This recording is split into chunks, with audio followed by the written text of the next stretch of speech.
Je débute ce matin une série de messages, un chemin de gloire peu emprunté. Et si vous vous rappelez, il y a 2 ans, j'avais fait une série de messages sur différentes disciplines spirituelles et les chemins peu empruntés. Et là, je l'intitule, je vais parler de la méditation ce matin, méditation chrétienne de la parole de Dieu qui nous fait justement découvrir que Jésus est vivant, qu'on a un Dieu glorieux parce qu'il nous parle encore aujourd'hui. Et ça nous aide, la méditation de la parole de Dieu, entre autres, entendre la voix de Dieu. Donc, c'est très pastoral comme message, comme série, parce que ça va vous faire du bien directement. Si, évidemment, vous appliquez la parole de Dieu. Si vous mettez en pratique ce que je vous enseigne cette semaine, la semaine prochaine et dans quelques semaines, une série d'à peu près 3 ou 4 messages seulement, série d'été, un chemin de gloire peu emprunté. Lorsqu'on médite sa parole, qu'on le vit, on découvre la gloire de Dieu, on découvre sa présence, on entend sa voix et ça nous fait tellement de bien. Donc, on va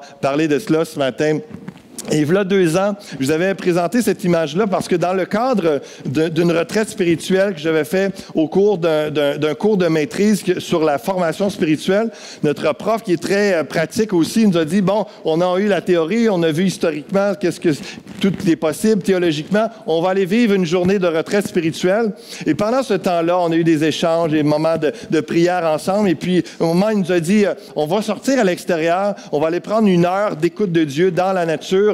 Et puis, c'est un lieu de retraite. Le bâtiment est près d'un lac, près de la forêt. C'est vraiment de toute beauté. Et donc, j'ai peu fait ça souvent d'aller dans la nature pour vraiment être à l'écoute de Dieu, autre que pour un sport ou pour gravir une montagne. Donc, c'est vraiment intéressant. J'ai souvent écouté Dieu, mais pas dans ce contexte-là.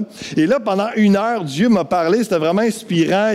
Je voyais toutes sortes de choses. Et à un moment donné, j'étais près du lac, à la droite de cet escalier-là. C'est le lac qui est là. Et à gauche, il y a un mur et un escalier. Puis ça m'a saisi parce que, clairement, cet escalier-là était peu emprunté. Donc, on voit les mauvaises herbes et puis un peu toutes sortes de saletés. Et ça m'a parlé du fait que pourtant, lorsqu'on emprunte cet escalier-là, ça nous mène au-delà du mur. Ça nous mène sur une plus grande, ça nous mène plus haut.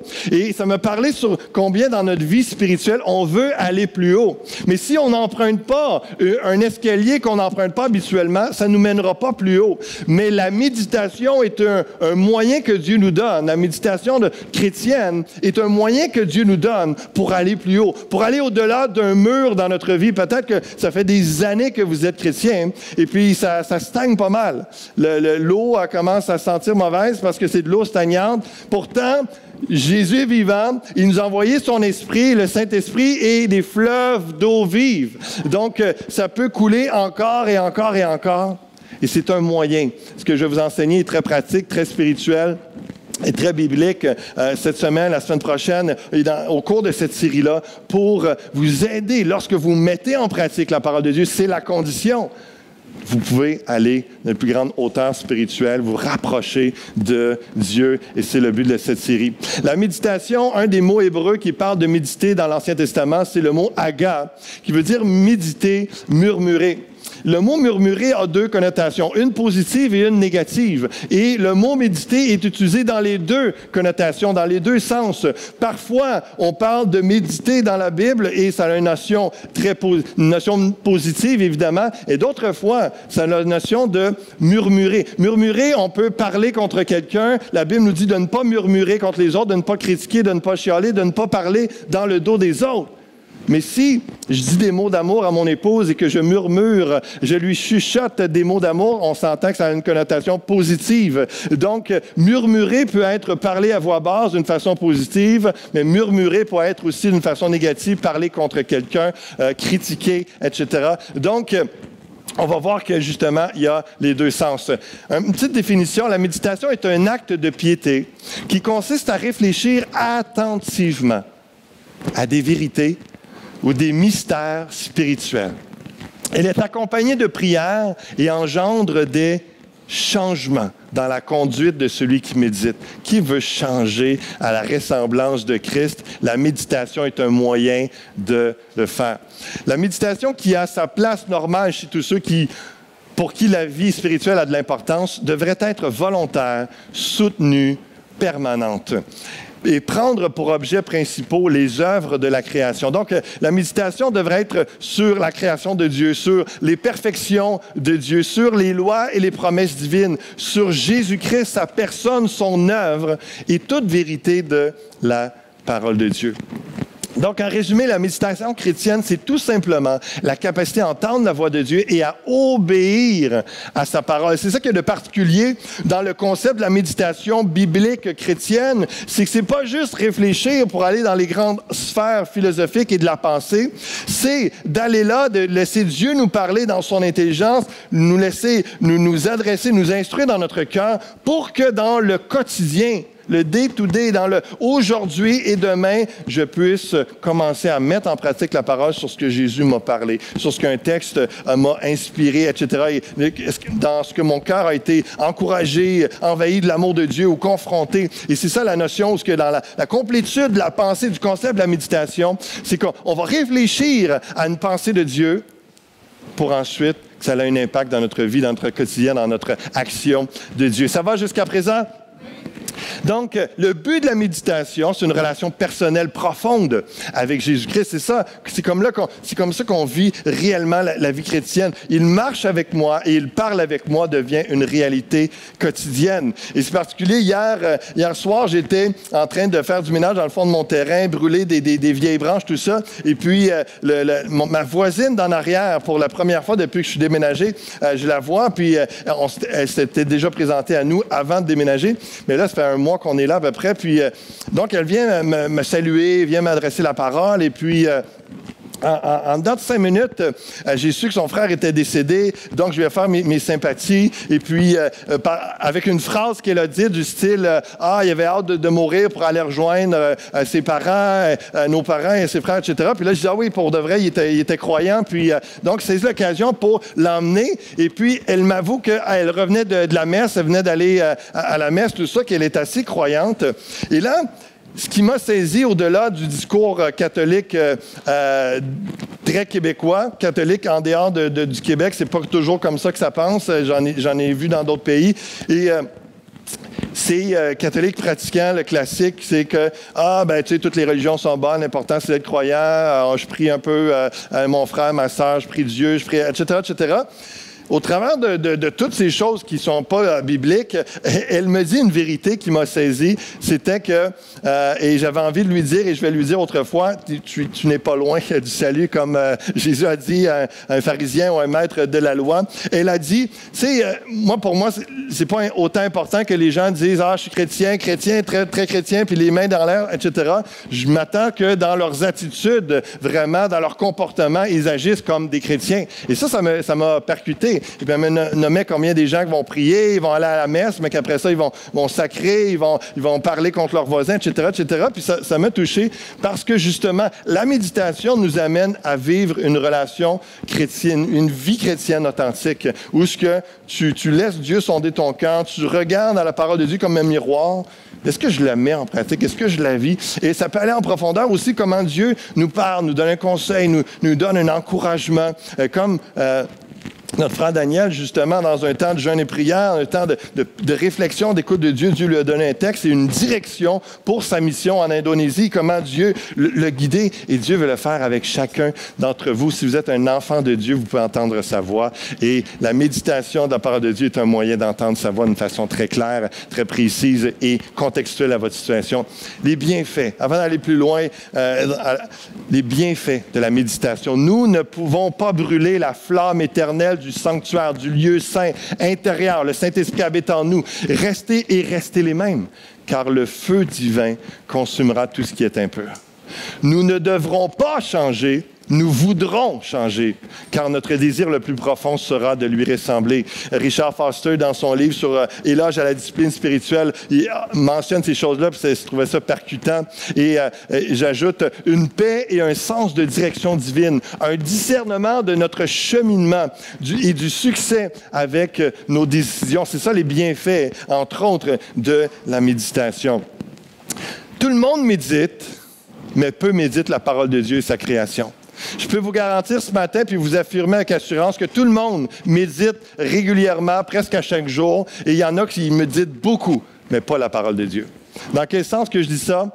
La Bible nous dit qu'on peut méditer le mal. Alors attention à ce que vous méditez.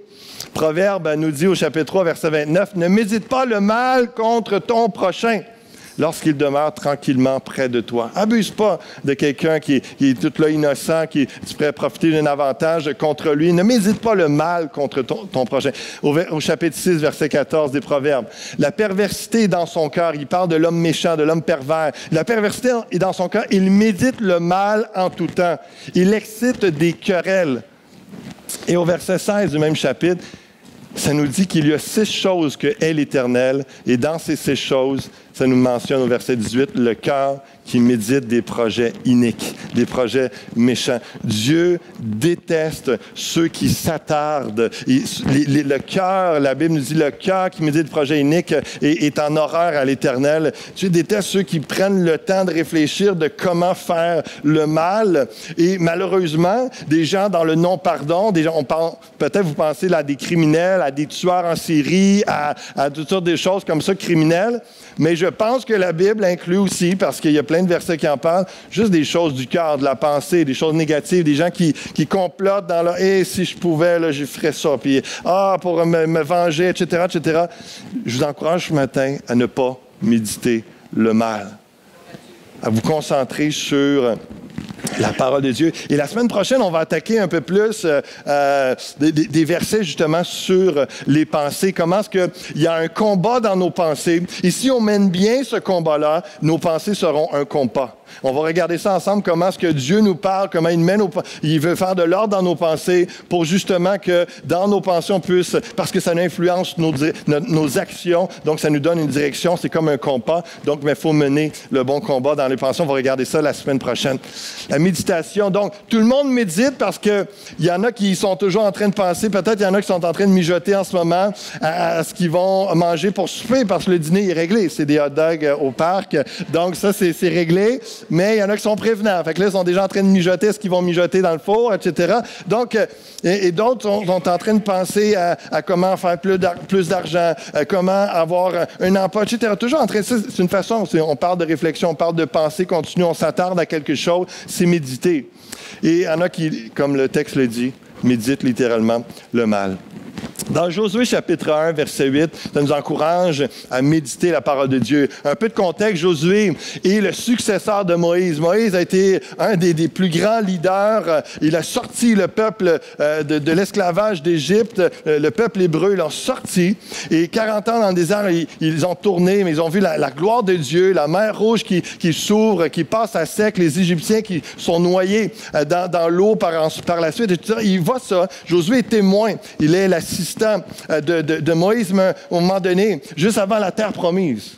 Moïse décède, c'est la fin de sa vie, et là, Dieu parle à Josué, lui dit, c'est toi qui vas prendre la place de Moïse, donc il y a des grands souliers à chausser, il lui dit, prends courage, fortifie-toi, je suis avec toi, je suis avec toi. Et dans Josué chapitre 1, verset 8, il va dire que ce livre de la loi, souvent c'est résumé par les 5 premiers livres de l'Ancien Testament, ce qu'on appelle le Pentateuque, les 5 premiers livres qui résument toute la loi que Moïse a reçue de Dieu, qu'il a communiqué au peuple et qu'il a mis par écrit, avec probablement d'autres secrétaires également qu'il a mis par écrit.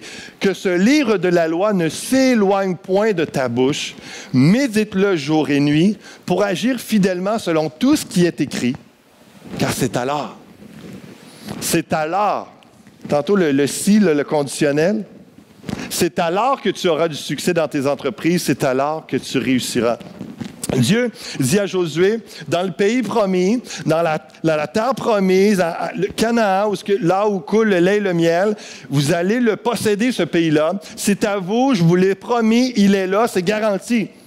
Mais il y aura des embûches, il va y avoir des ennemis à terrasser, à enlever de votre territoire. Vous devez aller prendre votre territoire. Et nous, spirituellement, c'est bon pour nous. On n'est pas pour la guerre, on ne doit pas faire de mal à personne, on est dans l'amour, mais il y a un combat spirituel, il y a une réalité. Et là, donc c'est pour ça que c'est inspirant cette histoire-là, au niveau spirituel, encore pour nous. Aujourd'hui, Dieu a un territoire pour nous. Mais Dieu lui dit, tu vas réussir si tu médites jour et nuit ma parole, pour agir. Tantôt, je vous parlais du concept de la méditation, c'est pas juste réfléchir, puis partir dans les grandes pensées. Il n'y a pas de problème à aller là. mais on revient et on met en pratique. Pour agir, médite-le jour et nuit, pour agir fidèlement selon tout ce qui est écrit, car c'est alors que tu auras du succès dans tes entreprises, c'est alors que tu réussiras. Donc, Josué 8 nous parle de méditer jour et nuit, qui est un concept. Évidemment, Josué a dormi une fois de temps en temps. Le concept, c'est continuellement. C'est une notion, c'est une expression dans la Bible qui nous parle de continuité, de permanence, tu fais ça toute ta vie. Pas juste une journée, pas juste une semaine que tu consacres à Dieu, pas juste un midi. Toute ta vie que tu prends une portion de ta journée pour méditer la parole de Dieu. Jour et nuit, c'est ce concept de continuité-là. Parfois, c'est intense. Parfois, on peut vivre des nuits de prière, etc. Mais le concept est pour toute une vie. Lorsqu'il dit médite-le, que ces paroles soient dans ta bouche, parce que justement, méditer pour les orientaux, c'est de prononcer à voix basse. Lorsque j'ai été en Israël en 2006, j'ai eu le privilège de visiter bien des beaux endroits, puis le mur des lamentations, pour un homme de prière, c'est vraiment intéressant. Des dizaines, des centaines parfois de personnes qui vont là pour, oui, se lamenter au mur, mais parfois, le jour du sabbat, le samedi, c'est des danses, et vraiment, et régulièrement, tu vois, des Juifs qui sont là en train de prier. Ils sont en train de méditer la parole de Dieu parce qu'ils prient, ils prononcent à voix basse les psaumes ou des textes des prophètes, etc. Et donc, ils connaissent des textes par cœur et puis ils méditent la parole de Dieu. C'est comme ça que les Orientaux font. Donc, c'est pour ça qu'il y a une notion. Moi, je le vis depuis des années parce que ça m'apporte beaucoup. Je trouve que ça prend du concret. Lorsque je lis les psaumes à voix haute, je suis dans mon temps de prière et puis ça me fait prendre vie davantage. D'autres fois, c'est dans le silence, je vais m'arrêter sur des passages, etc. Mais je vous encourage à vivre d'une façon variée vos temps de méditation, de prière, et des fois, juste de lire à voix basse. Donc, vous prononcez des paroles, des textes de la Bible, puis vous arrêtez à les lire, à y penser. Après la lecture, c'est vraiment intéressant. Méditer implique de lire la Bible, évidemment, et de la mettre en pratique. Lire en prenant le temps d'y réfléchir, en s'attardant dessus. Le principe émis ici est essentiel pour tout effort et projet et toute décision. Il est nécessaire de chercher à comprendre l'Écriture en profondeur et de l'appliquer en tout temps. Ça résume dans Josué 8, et ce que je vous parle depuis tantôt, le concept biblique de la méditation. Qu'est-ce que la Bible dit pour toi dans ta situation? C'est sûr qu'il y a une parole pour toi, il y a un principe, il y a une vérité, il y a un verset, il y a une parole que Dieu veut te donner, une instruction. Parfois, la vie va bien, on est béni, tout est correct, et le fait de lire est un encouragement, ça élève notre âme, ça nous fait du bien, ça fortifie notre foi. Et dans d'autres cas, c'est plus spécifique. On vit, on fait face à une situation particulière. Nous avons besoin d'une parole de Dieu. On a besoin de savoir qu'est-ce que Dieu pense dans ces situations-là. Qu'est-ce qu'il me dit? Et là, vous êtes appelés à aller fouiller dans la parole de Dieu. Cette semaine, Dieu me parlait au travers de la femme cananéenne. J'avais pas mon logiciel, tout ça. Je me souvenais plus exactement. Puis je voulais aller les chercher rapidement. J'ai tapé dans Google femme cananéenne. Matthieu, chapitre 15 est apparu. Tout ça. Tout est là. C'est prêt. Donc, c'est facile. Vous avez une pensée, vous avez pas d'outils. Google est là pour vous aider. Donc, c'est gratuit. Ça peut. Donc, il n'y a pas d'excuse de dire, je sais pas comment, j'ai pas d'outils. Déjà, de lire sa Bible un peu chaque jour va vous aider à la connaître assez rapidement. Oui, il y a des logiciels, si vous voulez, on peut vous guider, mais même gratuitement, sans logiciel ou sans grande chose, on peut se retrouver. Et puis, s'il y a une thématique, s'il y a quelque chose, c'est facile sur Internet, c'est facile dans nos Bibles, des fois avec des instructions au début, à la fin, de se retrouver pour aller chercher la pensée de Dieu dans une situation bien précise que vous vivez. Et je vous le dis, la Bible parle de tous les thèmes, de toutes les situations. Parfois, c'est un sujet moderne que le mot n'est pas là, mais il y a des principes pour vous aider à comprendre, à réfléchir et à prendre une décision sur telle situation. Donc, j'encourage à la méditation de chercher la pensée de Dieu. Jésus régulièrement allait à l'écart. Le silence permet la méditation. Il est bon de s'éloigner du bruit pour faire le point. S'il y en a qui sont d'accord avec ça, qu'il y a beaucoup de bruit dans ce monde. Et beaucoup de gens sont souvent anxieux, stressés, ont besoin de la TV allumée, ont besoin de la radio continuellement. Mais c'est difficile de percevoir la voix de Dieu au travers tout le bruit qu'il y a Et c'est bon pour votre âme de vous habituer, de vous faire violence dans ce sens-là, ou de vous habituer, comme Jésus le faisait, à la nouvelle de la mort de Jean-Baptiste. Jésus partit de là dans une barque pour se retirer à l'écart dans un lieu désert. On voit ça dans Matthieu chapitre 14, où ce que Jésus régulièrement, pour aller prier, pour aller chercher peut-être dans ce cas-là une consolation de son Père, une direction pour la suite de sa vie, il allait à l'écart dans le lieu désert. Je peux vous dire que dans le désert, c'est silencieux. Peut-être qu'on entend des espèces de, je ne sais pas s'il y a des criquets dans ce bout-là, mais c'est quand même paisible. C'est silencieux, puis souvent il y allait de nuit, donc c'est encore plus paisible, moins de pèlerins ou de quoi que ce soit. Donc, trouvez-vous un endroit paisible, comme Jésus le faisait régulièrement pour faire le point, puis c'était Jésus le Fils de Dieu. Donc, je pense qu'on a besoin de s'arrêter, de s'éloigner du bruit aussi régulièrement pour être édifié, percevoir la pensée de Dieu. Et d'une façon très pratique, certains méditent le matin, d'autres le soir. On voit dans le psaume 119, verset 148, le psalmiste va dire « Je devance les veilles et j'ouvre les yeux pour méditer ta parole. » Pendant qu'il y en a plusieurs qui dorment, il y en a qui sont réveillés, sont très matinales, il fait encore nuit un peu, il y en a que c'est le meilleur moment pour eux de plonger dans la parole de Dieu, de méditer, de s'attarder sur un passage, sur une vérité de la Bible et de ruminer ça à l'intérieur d'eux, d'y repenser, de laisser Dieu les instruire, d'approfondir cette vérité. D'autres méditent le soir, comme Isaac, ça nous dit dans Genèse 24, 63. Un soir qu'Isaac était sorti pour méditer dans les champs. Il est parti se promener, et puis probablement qu'il pouvait regarder la nature, la création, puis juste apaiser son âme, juste être édifié, encouragé, méditer sur ce qu'il voyait. Et ce qui est intéressant aussi du soir, parfois de le faire, lorsque le calme est arrivé, la journée est bien terminé, c'est que tu peux repasser ta journée aussi, de voir qu'est-ce qui s'est passé, qu'est-ce que j'ai à apprendre, quelles leçons j'ai à tirer de ma journée ou de ma semaine, et d'avoir cette réflexion-là, telle attitude, telle réponse applique à notre conjoint, à notre époux, notre épouse, à nos enfants, juste de revenir puis de laisser Dieu laver votre âme, vous faire du bien, vous donner, peut-être vous rassurer pour le lendemain, un rendez-vous inquiétant, une situation particulière qui peut arriver. Priez pour notre frère Luc qui se fait opérer mardi pour le cœur, qu'on puisse avoir une pensée pour lui. Je prie avec eux tantôt. Il y a toutes sortes de situations. Lorsque nous, on le vit, ça crée des fois un stress. Peu importe c'est quoi la situation, mais juste de s'arrêter, puis de remettre notre temps, nos émotions, notre cœur et de s'apaiser dans la présence de Dieu. Une autre façon de méditer aussi. Richard Foster disait, en parlant des hommes et des femmes de Dieu dans la Bible, Dieu leur parlait non pas parce qu'ils avaient des capacités spéciales, mais parce qu'ils étaient disposés à écouter. Disposés à écouter.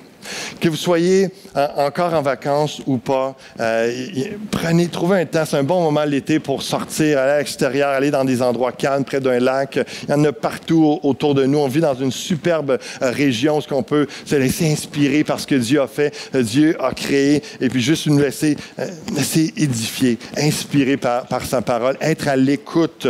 C'est pas une question d'être spécial. Tout le monde est spécial aux yeux de Dieu, et en Jésus-Christ, par son esprit, on peut entendre sa voix. Il faut juste être disposé. Il y a une étude fascinante sur des oiseaux qui vivaient près d'une usine à gaz bruyante, a trouvé que les oiseaux étaient plus anxieux, plus distraits, avec un niveau trop élevé et malsain d'hormones qui les faisait vivre moins longtemps. Est-ce que vous vous sentez comme ces oiseaux parfois? Ils vivez comme toujours anxieux, dans le stress, dans le bruit, et puis vous avez l'impression que votre vie est en train de s'écourter tranquillement. De s'arrêter, d'aller à l'écart comme Jésus le faisait, pour prendre du temps dans sa parole, ça va vous faire tellement de bien. Je suis certain que les autres autour de vous aussi, ça va leur faire du bien. Donc, je vous encourage à considérer cela, à le vivre. Est-ce que vous avez peur du silence? Avez-vous peur du silence? Croyez-vous que Dieu vous parle à vous directement, sans toujours passer par un intermédiaire? Je sais par la grâce de Dieu que Dieu m'utilise ce matin. Il parle au travers de moi pour vous encourager, vous édifier, vous emmener à poser une action cette semaine, de méditer sa parole. Mais le but de mon message, que je sois utilisé par Dieu, c'est pour que Dieu vous parle à vous directement. Parce que vous êtes ses enfants. Que vous développez une maturité, vous développiez une communion avec Dieu dans un lien fort et puis une autonomie dans votre vie chrétienne sous la direction de Dieu. Essayez de cultiver puis de voir ça positivement, le silence. Il y en a parmi vous que vous êtes seul à la maison, puis les silences, il y en a beaucoup. Vous, votre défi, c'est plutôt de briser l'isolement, briser le silence, d'aller voir des gens. Vous êtes dans une situation complètement différente, mais beaucoup avec les enfants, le travail, et un époux, une épouse à la maison. Votre défi, c'est de trouver des moments de solitude, des moments de silence, et ça va vous faire tellement de bien. J'encourage à relever ce défi-là, à vous faire violence dans ce sens-là et de voir les bienfaits. Commencez à quelques minutes, peut-être un 15-20 minutes. On va voir quelques outils pratiques tantôt. Ce que la méditation chrétienne n'est pas, ce n'est pas de faire le vide dans notre esprit, c'est d'être rempli de l'esprit. Vous savez, moi j'ai grandi avec souvent des blagues péjoratives envers la méditation parce que c'était toujours relié à quelque chose d'ésotérique, New Age, peut-être vous aussi, méditation transcendantale, et puis François Pérusse et d'autres faisaient, c'est toujours des blagues, c'est du monde weird, c'est du monde bizarre, etc. Et c'est triste parce que la Bible nous parle de méditation, d'une méditation chrétienne, et c'est quasiment à l'opposé de tout ce que le monde ésotérique dans le New Age enseigne sur le fait de faire le vide de notre esprit, de se déconnecter, etc. La méditation nous amène à être remplis de la parole de Dieu. Ce que la méditation chrétienne n'est pas, ce n'est pas le détachement de soi, la perte de notre personnalité, ni une recherche de libération des souffrances humaines. C'est le renoncement à soi pour l'attachement à Jésus-Christ. Ce n'est pas réservé aux mystiques et aux experts de l'esprit, c'est aussi simple que de respirer. Prenez le temps de respirer ce matin, ça va vous faire du bien. Ce n'est pas une simple manipulation psychologique, c'est une rencontre avec notre Dieu. La méditation chrétienne peut nous faire vivre de grandes révélations, mais souvent nous apporte les instructions du Seigneur pour notre quotidien, comme je vous parlais tantôt. Comment se comporter avec notre femme ou notre mari, comment régler un problème, quelle décision prendre ou pourquoi nous ressentons une émotion vive dans telle situation, etc., etc. Ça nous permet de faire le point dans notre vie, de vraiment avoir un sens de direction, un sens de proximité. Lorsqu'on prend régulièrement des temps à méditer sa parole sur des thématiques selon notre besoin ou simplement en général dans la parole, l'impression du désert, l'impression que Dieu est loin, que Dieu ne nous parle pas, etc., vous le vivez rarement ou jamais. Mais c'est sûr que si tout ce que vous avez comme parole de Dieu, c'est dimanche matin, c'est sûr que vous allez avoir l'impression que Dieu est loin, que Dieu ne parle pas, que Dieu vous a abandonné. Qu'est-ce que la Bible dit? Approchez-vous de moi et je m'approcherai de vous. Ce que Dieu nous dit. Donc, il y a cette responsabilité d'aller au-devant des choses, de prendre les devants et d'aller vers le Seigneur au travers de la méditation. Comment se préparer à la méditation? Ce matin, c'est une introduction, puis on va approfondir de semaine en semaine au moment le plus paisible de votre journée. Donc, de trouver... Pour se préparer à la méditation, il faut trouver le meilleur moment, l'endroit le plus paisible et inspirant. Pas de téléphone, sinon juste pour l'application, l'app de méditation. Si je vais vous en parler tantôt, ça existe, ça peut être un très bon outil, mais avec la sonnerie, les notifications éteintes. Essayez pas d'avoir un temps d'écoute de Dieu avec les notifications, ting, ting, tong, ting, les gens qui vous écrivent, puis c'est quoi, c'est peut-être important, puis vous allez vous faire prendre, c'est sûr, on est tous pareils, il faut vraiment jouer safe et puis éteindre ça. Dans la position la plus confortable pour vous, on dure plus longtemps assis ou allongé, mais les yeux fermés, c'est moins distrayant, mais l'idée, c'est de se calmer, de respirer, de vraiment calm down, juste... Puis là, de se concentrer sur le moment présent. Dieu, c'est lui le moment présent. Donc, avec une Bible, dans une attitude de prière, si vous êtes dans la nature, vous pouvez avoir une Bible aussi, mais des fois, la création va vous parler aussi. Donc, il y a différentes façons de le faire. Et deux applications, sérieusement, que j'ai découvert de méditation, c'est en anglais par contre, mais c'est gratuit, en partie pour celui de gauche, Soul Time, une application que vous pouvez télécharger et gratuitement, mais vous allez avoir juste une partie des options. Mais c'est vraiment complet, c'est vraiment intéressant pour à peu près 10 $ par mois. Vous avez autant des fonds d'écran, des musiques, des vagues, n'importe quoi qui peut vous aider à vous relaxer avec des gens qui vont vous guider tout au long d'un 7 minutes, d'un 10 minutes, même des 3 minutes de méditation. Donc, c'est vraiment bien encadré. L'autre, l'avantage, c'est que Ce qui est intéressant, tout est gratuit. Et c'est toutes les paroles de Jésus, des versets, des évangiles. Et puis, 1 minute et demie, la personne te guide au début, mais après ça, tout ce qu'elle fait, c'est te lire un passage. Tu peux sélectionner 15, 20 ou 25 minutes avec soit en silence, soit avec une petite musique douce, des flûtes de Pan, comme vous aimez, etc. Et puis, et là, c'est dans le silence, peut-être avec des écouteurs ou dans un lieu tranquille. Puis là, une fois de temps en temps, elle fait juste lire un verset. Puis là, pendant 1 minute, tu es concentré juste sur ce verset-là. Ça m'a fait découvrir des passages où quand on lit d'une shot et puis qu'on continue, on ne s'arrête pas à la profondeur d'une pensée ou d'une vérité qui vient d'être affirmée, d'être vécue. Et là, après 1 minute, elle dit juste l'autre verset. Puis, en dedans de 15-20 minutes, avec le début, l'intro et tout ça, et la conclusion, tu peux avoir un passage de 5 à 10 versets où ce que tu as médité, tu as bien mâché, bien réfléchi, puis ça fait ressortir quelque chose que tu n'avais pas vu dans une parabole ou dans un verset. Donc, j'encourage à ceux qui ont le côté technologique, Soul Time, Jesus Words. Et là, mon rêve, ma prière depuis quelques semaines, c'est que le Seigneur donne les fonds et les capacités pour pouvoir créer une application en français. Donc, j'ai su, par notre frère Marc, c'est peut-être 5-6 000 $, mais quelque chose où c'est bien nourri, puis il peut y avoir des milliers de personnes dans le monde entier qui est dans le monde francophone, qui est aidé, édifié. Donc, je vais prier là-dessus et travailler. Je vais méditer sur le sujet et demander à Dieu sa provision. Mais je pense que ce serait vraiment un outil intéressant pour la permanence qui peut être modifiée, donc à long terme. J'ai terminé ce matin avec justement un exemple de méditation à partir du psaume 77. Le psalmiste, dans le psaume 77, il est en train de méditer. Et d'un côté, le psaume 77 est insatisfaisant parce que la conclusion, rapidement, on dirait qu'il n'y a pas de réponse à son questionnement. Et vous allez voir, c'est vraiment comme un cri à Dieu, où dans une situation où il a l'impression que, justement, Dieu les a oubliés, Dieu n'est plus là, et Dieu n'est plus le même, etc. Et c'est insatisfaisant rapidement lorsqu'on lit d'un coup, d'un trait, parce qu'il n'y a comme pas de conclusion positive, il n'y a comme pas de conclusion. Mais il est satisfaisant, ce psaume-là, parce que d'un côté, plusieurs peuvent se retrouver dans l'expression de ce qu'ils vivent. Mais lorsqu'on médite bien aussi, comme on va le faire ensemble, on va le lire, je vais vous montrer quelque chose que lorsque je me suis arrêté, je me suis attardé à ce texte-là, j'ai découvert que c'est très satisfaisant parce qu'il y a une réponse dans son texte poétique. Il y a une réponse à son cri, comment c'est vraiment bénissant et qui est satisfaisant. Il y a juste ce verset-là qui va apparaître à l'écran, mais si vous voulez tourner avec moi dans le psaume 77, on va le lire ensemble. Sinon juste être bien à l'écoute de ce que je vais vous partager. Psaume 77, verset 1.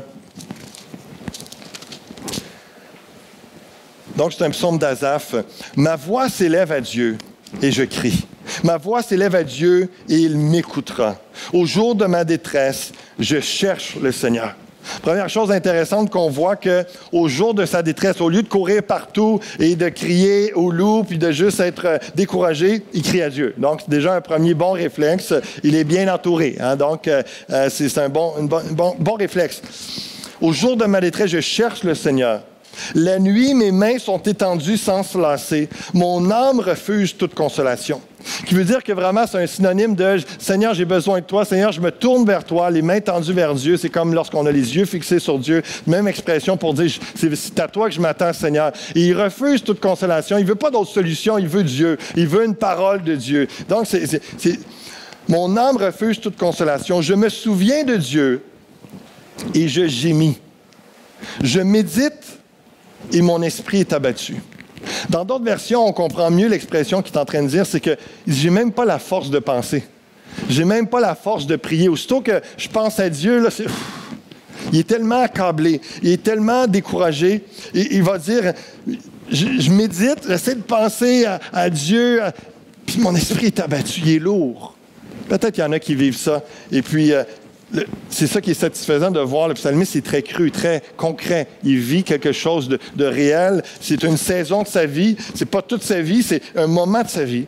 Il va dire, tu tiens mes paupières en éveil, et dans mon trouble, je ne puis parler. Il dort pas bien. Et je pense aux jours anciens, aux années d'autrefois.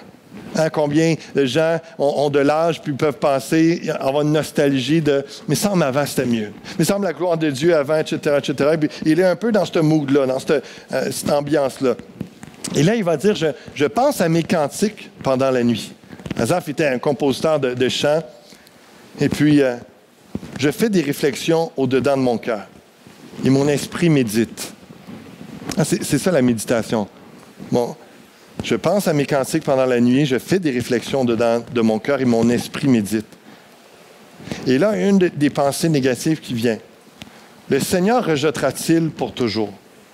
C'est une pensée négative, mais elle est vraie. Il l'exprime à Dieu. Ne sera-t-il plus favorable? Sa bonté est-elle à jamais épuisée? Sa parole est-elle anéantie pour l'éternité? Dieu a-t-il oublié d'avoir compassion? A-t-il, dans sa colère, retiré sa miséricorde? Là, c'est intéressant, lorsqu'on médite, il y a une pause. Silence.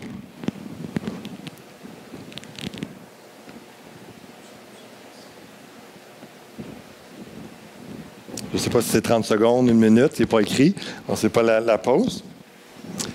On continue. Je dis ce qui fait ma souffrance. C'est que la droite du Très-Haut n'est plus la même. C'est combien ont déjà eu cette pensée? Il me semble que la puissance de Dieu n'est pas comme avant.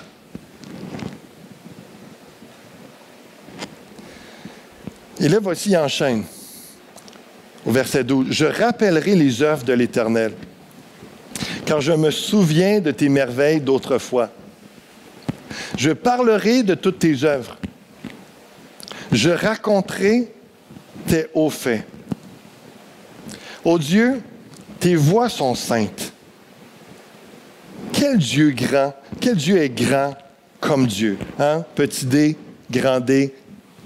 Les gens qui croient en toutes sortes de dieux, mais y a-t-il vraiment un Dieu, petit D, qui accote le grand Dieu, le Dieu des dieux, le roi des rois, le créateur du ciel et de la terre? Et il commence dans sa réflexion, il est accablé, là, il commence à penser à Dieu, comme bien des psaumes où ça se tourne vers Dieu, soit vers une louange ou une reconnaissance. Mais écoutez bien ceci. Tes voies sont saintes. Quel Dieu est grand comme Dieu? Tu es le Dieu qui fait des prodiges. Tu as manifesté parmi les peuples ta puissance. Et là, il dit, il me semble qu'aujourd'hui, tu n'es pas comme avant. Mais il repart en arrière, il regarde, et là, il se rappelle qu'est-ce que Dieu a fait. Et là, il va parler particulièrement de Moïse qui sort le peuple d'Égypte de l'esclavage et qui traverse la mer Rouge. Tout le miracle, le miraculeux, la puissance de Dieu qui s'est manifestée là. Tu as manifesté parmi les peuples ta puissance. Par ton bras, tu as délivré ton peuple, les fils de Jacob et de Joseph. Les eaux t'ont vu, ô Dieu. Les eaux t'ont vu. Elles ont tremblé. Les abîmes se sont émus. Les nuages versèrent de l'eau par torrents. Le tonnerre retentit dans les nues. Et tes flèches volèrent de toutes parts. Ton tonnerre éclata dans le tourbillon. Les éclairs illuminèrent le monde. La terre s'émut et trembla. Là, c'est intéressant, le verset 20. Tu te frayas un chemin par la mer, un sentier par les grandes eaux. Il est en train de dire que lorsque la mer s'est ouverte en deux, Dieu a passé. Et l'eau a tellement eu la chienne de sa vie que Dieu était là, elle s'est écartée. C'est une façon poétique de le dire, mais comment Dieu est grand, comment Dieu est puissant, comment même la création de Dieu craint Dieu parce qu'il sait combien il est puissant. Tu te frayas un chemin par la mer, un sentier par les grandes eaux, et tes traces ne furent plus reconnues. Tu as conduit ton peuple comme un troupeau par la main de Moïse et d'Aaron.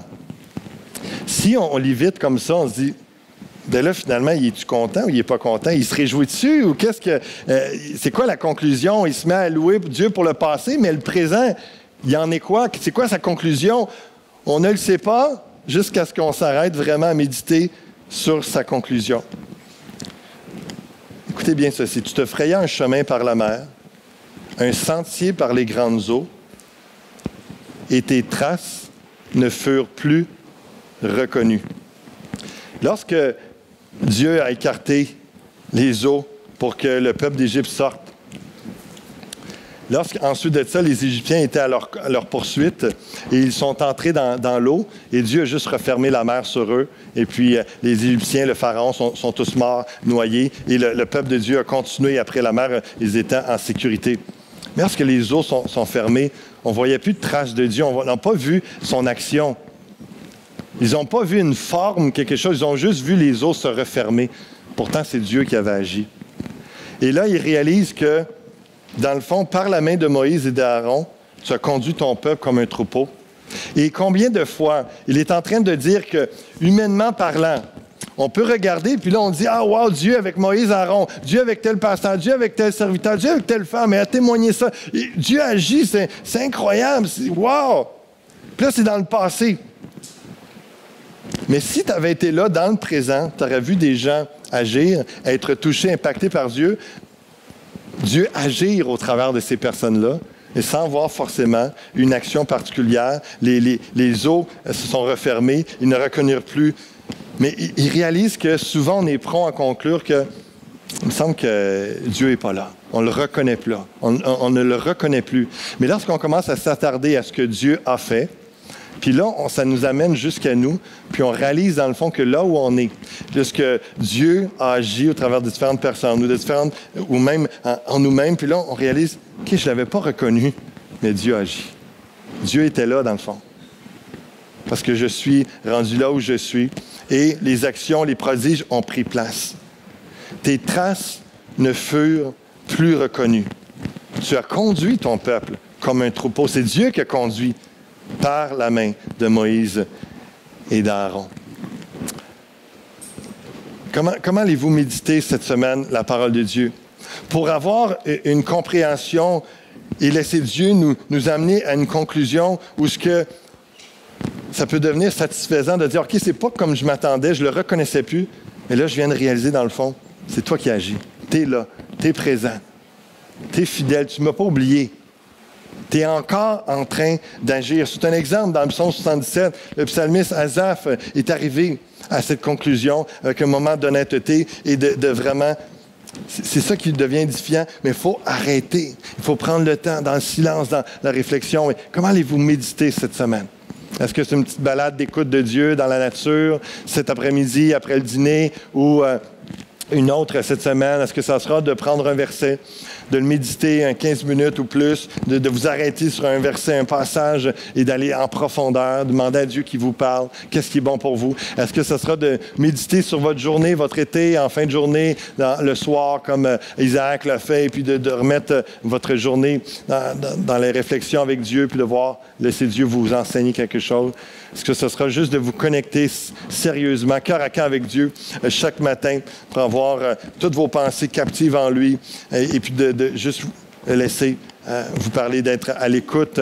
Je me rappelle dans les temps de ma jeunesse, juste avant même la vingtaine, j'avais cherché la face de Dieu régulièrement le samedi, il n'y avait personne à l'église, puis j'avais 18-19 ans, je venais passer 2, 3, 4 heures dans la présence de Dieu, je me couchais à la face prosternée dans la présence de Dieu, je chantais que Dieu m'appelait, j'avais des fois le soir une parole à prêcher aux jeunes, je travaillais de soir, de nuit, j'allais à l'école, j'avais peu de temps, le samedi je venais me concentrer, puis j'étais à l'écoute, puis là, il me parlait, il me montrait des choses, j'avais des visions, j'avais des paroles, je savais quoi prêcher, je sortais de là, après 2 heures, 3 heures, et juste rempli de la présence de Dieu, imprégné de sa présence, marqué par une parole, un témoignage de Dieu, et j'arrivais, je communiquais avec la grâce de Dieu, parce que j'avais à communiquer, j'étais nourri, j'étais encouragé, mais ça se passait dans le silence. Ça se passait seul avec Dieu. Pas de trompette, pas de bruit, pas une foule. On est béni lorsque, croyez-moi, j'ai été 2 semaines en vacances, je suis juste béni de retrouver nos musiciens, de retrouver notre famille, on est à la maison. On est béni, ça fait du bien. Mais les moments de silence apportent autre chose et c'est nécessaire, c'est bénéfique. Je termine avec cela et puis... juste avant qu'on prie, qu'on conclue, puis qu'on aille prendre un temps ensemble, à manger ensemble. Jean chapitre 10, verset 13. Jésus nous dit qu'il est le bon berger. Je suis le bon berger. Je connais mes brebis et elles me connaissent. Comme le Père me connaît et comme je connais le Père, et je donne ma vie pour mes brebis. J'ai encore d'autres brebis qui ne sont pas de cette bergerie. Celles-là, il faut que je les amène. Elles entendront ma voix et il y aura un seul troupeau, un seul berger. Jésus est d'abord venu vers les Juifs, et ensuite de ça, pour que les Juifs le rejettent, et ensuite, comme c'était prophétisé depuis des siècles, que l'Évangile aille vers toutes les nations, dont les Grambiens, les gens de la région de Granby en 2019, ont fait partie de ces autres que Jésus veut emmener, les autres brebis. Mais la particularité, c'est que lorsqu'on est, je vous le rappelle ce matin, la Bible dit, Jésus le dit, il est notre berger, et lorsqu'on est son enfant, qu'on est sa brebis, qu'il est notre berger, on entend sa voix. On a la capacité de reconnaître sa voix. Et ce matin, je ne vous connais pas tous. S'il y en a qui ne peuvent pas affirmer que Jésus, c'est leur berger, vous pouvez faire une prière avec moi ce matin. Vous pouvez vous engager pour que vous puissiez entendre la voix de Dieu. Le Saint-Esprit va venir en vous. Et vous allez pouvoir être connectés, pouvoir déclarer, Jésus, c'est mon Seigneur, c'est mon Sauveur, c'est mon berger, c'est celui qui me conduit, c'est celui qui me nourrit, c'est celui qui prend soin de moi, c'est celui qui me protège, c'est celui qui me guérit, c'est celui qui me conduit, c'est mon berger. On peut avoir l'assurance de dire ça dès aujourd'hui et avoir l'assurance que vu qu'il est notre berger, on est sa brebis. Donc ça veut dire que c'est poétique, mais pour dire qu'on peut entendre sa voix. On va la reconnaître. On va la reconnaître. J'aimerais juste prier avec vous ce matin. Et s'il y en a que, dans les premiers mots, dans les premières prières que je vais faire, plus spécifiques pour des gens qui n'ont pas l'assurance que Jésus est leur berger, juste à votre façon, dans votre cœur, dites-le. Dites-le à Jésus, dites-le à Dieu, parlez, répétez ces paroles et après ça, je vais faire une prière plus générale pour tout le monde et que vous puissiez vous accorder avec moi pour cette prière si vous voulez entendre sa voix. Seigneur, Jésus, je déclare que tu es mon berger. Je veux que tu sois mon sauveur et mon Seigneur. Je te remercie pour ta mort sur la croix. Par amour pour moi, tu as donné ta vie. Je suis pécheur et par ta grâce, ton amour, par ton sang versé sur la croix, je suis pardonné de tout péché. Je le crois, je le déclare, je crois que je suis pardonné, pur de tout péché par toi, Jésus. Merci. Je demande que ton Saint-Esprit vienne me remplir. Je ne veux pas être rempli de moi-même, ni être vide. Je vais être rempli de toi, oh Dieu. Esprit Saint, remplis-moi. Je veux naître de nouveau et devenir un enfant de Dieu. Je veux que Jésus soit mon berger pour que j'entende sa voix. Je vous encourage à le dire dans vos mots, à continuer pendant que je vais continuer à prier pour plus l'ensemble de cette Église. Parlez avec Dieu, il vous entend. Demandez au Saint-Esprit. Le Saint-Esprit peut descendre, vous remplir, et vous allez vivre une expérience extraordinaire. Il va vous connecter avec Dieu, dans son amour, sa grâce, vous faire entendre sa voix, alors que vous allez prendre du temps avec lui, au travers de la lecture de la Bible, au travers des temps à l'Église, au travers avec les frères et sœurs, ou dans la méditation de sa création. De toutes sortes de façons, Dieu va vous parler. Il est vivant, il est puissant. Seigneur, maintenant, je vais te prier pour ceux qui te connaissent et que tu es leur berger depuis des années, mais peut-être qu'ils pourraient dire mes oreilles sont bouchées parce que je ne t'entends plus, Seigneur. Peut-être qu'ils se sont éloignés, sont loin du berger, qu'ils n'entendent plus ta voix, sont loin de ta bergerie. Seigneur Dieu, je te prie qu'ils puissent être touchés en ce moment même. Seigneur, et avoir un sentiment de repentance, un désir de changement dans leur cœur, avec humilité et pardon, de dire, Seigneur, pardonne-moi de m'être éloigné. Ouvre mes oreilles, ouvre mon cœur. Je sais que tu veux me parler. Parle-moi, oh Dieu. Parle-moi, oh Dieu. Viens nettoyer les cœurs. Viens emmener et aider chacun d'entre nous, Seigneur, jour après jour. Et dans les semaines qui vont suivre, à développer une discipline de méditation de ta parole qui va faire un changement drastique pour plusieurs. Qui sera une bénédiction pour plusieurs, oh Dieu. Merci de ce que tu fais ce matin, de ce que tu vas continuer la semaine prochaine. Attire-nous à toi, Père, en tes cordages d'amour. Dans la puissance de ton esprit, révèle-toi à nous. Alléluia. Et bénis cette Église. Fais de cette Église Fusion une Église unie, une Église forte, une Église en croissance, une Église mature, sainte, une Église qui te ressemble. Une Église qui agit selon ta parole et qui ne fait pas juste dire qu'ils sont chrétiens, qu'elle est chrétienne, mais qui agit comme une Église chrétienne, en accord avec ta parole et avec la puissance du Saint-Esprit. Alléluia. Que tous ceux qui sont d'accord puissent dire Amen. Amen.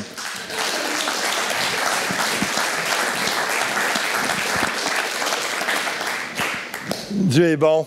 Il a une bonne nourriture pour nous dans sa parole et on a la bonne nourriture pour nos parcs Poids-de-Vin. Vous êtes les bienvenus. Joignez